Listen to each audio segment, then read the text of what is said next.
थोडी सागर निळाई, थोडे शंखानी शिंपले, कधी चांदणे टिपूर तुझ्या डोळ्यात वाचले. कधी उतरला चंद्र तुझ्या माझ्या अंगणात, स्वप्न पाखरांचा थवा विसावला ओंजळीत.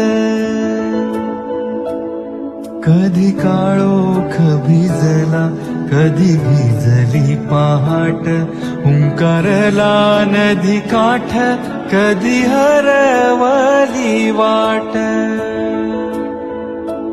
वाऱ्या पावसाची गाज काळी भासतच दाट, कधी धुसर धुसर एक वादळाची.